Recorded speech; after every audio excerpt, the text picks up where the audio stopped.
Ce que je vais dire aujourd'hui, et j'en suis conscient, sera difficilement audible, voire même pour certains d'entre vous, inacceptable. Mais dans le cadre de cette messe célébrée et expliquée, et compte tenu du contexte que nous vivons actuellement, je voudrais mettre l'accent sur la place de la mort durant la messe. Il est intéressant de constater que l'Église semble avoir suivi le même chemin que la société au fil des siècles. Aujourd'hui, dans le monde, la mort est cachée. Ainsi, les véhicules et pompes funèbres ressemblent plus à des taxis de luxe qu'à des corbillards. On meurt la plupart du temps à l'hôpital, derrière des murs. Et comme je le dis souvent, je n'ai pas 100 ans, mais jeune, j'ai vu à Paris, sur les portes des immeubles, des grands draps noirs quand quelqu'un décédait, avec les initiales du défunt, pour signifier que dans cet immeuble, quelqu'un était décédé. Les gens en deuil, il y a à peine 30 ans, portaient un brassard noir pendant près d'un mois, pour signifier à ceux et celles qui les côtoyaient « Attention, doucement, je suis en deuil ». Peu à peu, les signes extérieurs dans le monde ont disparu. Et l'on voit bien la difficulté de prendre en compte le deuil à travers le débat récent et pathétique sur le deuil après la mort d'un enfant. Mais il faut savoir aussi qu'en psychiatrie, désormais, dans la Bible des psychiatres, le travail de deuil après un décès, la tristesse après un deuil, est parmi les pathologies psychiatriques. L'Église, de son côté, a suivi la même voie. Il n'y a pas si longtemps, il y a quelques siècles, mais face à l'éternité, ce n'est pas grand-chose. Dans les églises, il y avait, au fond, ce que l'on appelait les danses macabres, où l'on voyait le jugement dernier, où l'on voyait des hommes, des femmes, confrontés à l'ultime étape. Certains montaient au ciel, d'autres allaient en enfer, y compris, je vous rassure, nombre d'ecclésiastiques, prêtres ou évêques, ou moines et moniales, représentés sur ces danses macabres. C'était un rappel. Attention, la mort est toujours possible et elle peut frapper à tout moment. Pour l'ouverture du carême, aujourd'hui on dit « Convertissez-vous et croyez à l'Évangile ». Très belle formule, biblique. Ce sont les mots mêmes du Christ, « Convertissez-vous ». Mais avant on disait « Tu es poussière et tu retourneras à la poussière ». Cela pour nous rappeler que la mort était une réalité à prendre en compte. La messe elle-même a changé au fil des siècles. Avant, on parlait du sacrifice eucharistique. Et la messe était, et est toujours, quand on lit bien les textes, le renouvellement du sacrifice du Christ pour le monde. Ce renouvellement, disent les théologiens, est un sacrifice non sanglant, mais il n'en demeure pas moins qu'à chaque messe, le Christ donne sa vie pour le monde. Un prêtre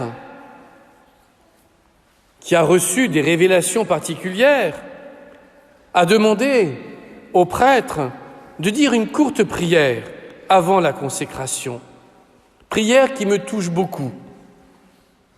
Ô Jésus, mon bien-aimé, unis-moi à toi, mon corps à ton corps, mon sang à ton sang, mon âme à ton âme, mon cœur à ton cœur, tout ce que je suis à tout ce que tu es, afin que je sois en toi, ô Jésus, un seul prêtre et une seule victime, offerte à la gloire du Père, par amour pour ton épouse, l'Église.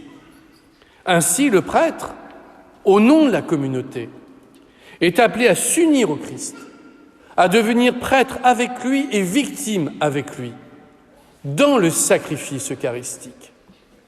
Mais au fil des années, et de manière assez forte, ces 50 dernières années, on a eu tendance, dans certains endroits, à mettre de côté cet aspect sacrificiel. Peu tendance, pardonnez-moi, aux yeux de certains, et à mettre en avant uniquement la joie de l'action de grâce. Une messe est réussie quand elle est joyeuse, quand le prêtre est jeune et dynamique, quand celui ou celle qui anime ont une voix extraordinaire, quand l'orgue joue bien, voire la batterie. Il faut taper des mains, chanter, les lever. Et l'on passe très vite sur les paroles de la consécration où le Christ donne sa vie. Il me semble que c'est une erreur. Et aujourd'hui, ce que nous vivons à travers cette épidémie mondiale n'est finalement qu'un rappel. Tu es poussière et tu retourneras à la poussière. Nous sommes mortels. Et il y a une impermanence des choses. Et je suis triste de constater que ces dernières années, et les chiffres chaque année sont plus difficiles à entendre, beaucoup de chrétiens ne croient pas à la résurrection.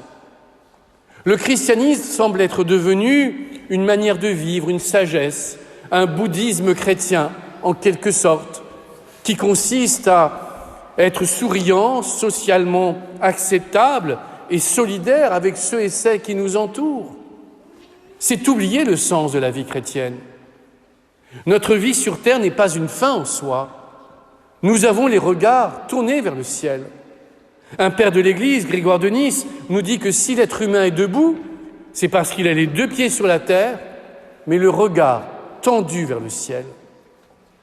Et il dit, les pères du désert disent que l'être humain est en épectase, en tension entre le fini et l'infini, entre le mortel et l'immortel. Et la spécificité de la foi chrétienne et que nous devons vivre durant ce carême de manière intense, c'est non seulement notre foi en la résurrection d'entre les morts, mais notre certitude qu'après la mort, nous allons ressusciter et que nous contemplerons Dieu face à face. Aujourd'hui, ce texte de la transfiguration est extraordinaire. Ne parler de cette vision à personne avant que le Fils de l'homme soit ressuscité d'entre les morts. Le Christ, peu à peu, éduque ses apôtres. Il leur fait comprendre qu'il doit mourir pour ressusciter. Et c'est ce que nous vivons à la messe. Il y a cet aspect sacrifice, cet aspect de mort, mais pour ressusciter. Et c'est ce qui nous tient, nous chrétiens, aujourd'hui. Et c'est un déplacement intérieur que nous avons à faire, nous, aujourd'hui, comme celui d'Abraham. Quitte ton pays, ta parenté et la maison de ton père, et va vers le pays que je te montrerai. Nous aussi, aujourd'hui, nous sommes appelés à quitter les certitudes ou le confort de tout à chacun. Nos yeux sont tendus vers cette résurrection. Et nous n'avons pas à avoir peur de ce passage par la mort et par la souffrance.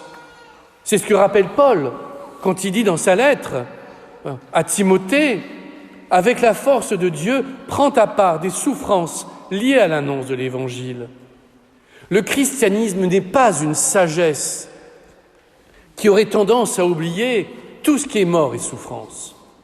Le christianisme prend en compte cela. Mais avec le Christ, cette mort, cette souffrance sont en quelque sorte transfigurées, mais pas éliminées. Et c'est peut-être ce que nous avons tendance, nous chrétiens, à croire. Le psaume 32 nous dit « Dieu veille sur ceux qui le craignent, qui mettent leur espoir en son amour pour les délivrer de la mort, les garder en vie au jour de famine. » Pour les délivrer de la mort. Mais délivrer de la mort désigne la résurrection, et non pas le fait qu'un chrétien serait un intouchable qui passerait à côté de la souffrance et de la mort.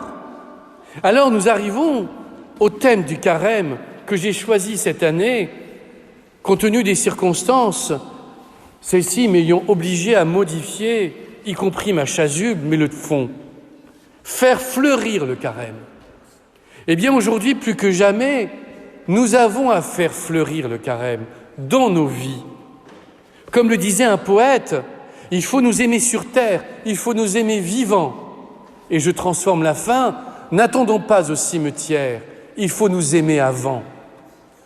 Cette intensité du carême, du fait de cette épidémie, nous oblige, me semble-t-il, à aimer encore plus, à dire à ceux et celles qui nous entourent « je t'aime », non pas une fois par an, lors de la Saint-Valentin, non pas à Noël ou lors des anniversaires, mais à le dire chaque matin « je t'aime, tu comptes pour moi », à dire à ceux et celles qui nous entourent « j'ai de l'affection pour vous », à leur témoigner.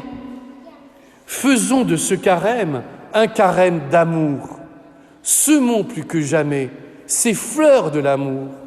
Alors, ces fleurs de l'amour chasseront l'angoisse qui ne peut nous frapper, nous chrétiens. Oui, soyons les témoins de l'amour de Dieu au quotidien et n'oublions jamais que la messe est le sacrifice du Christ qui nous conduit à sa résurrection et à la nôtre.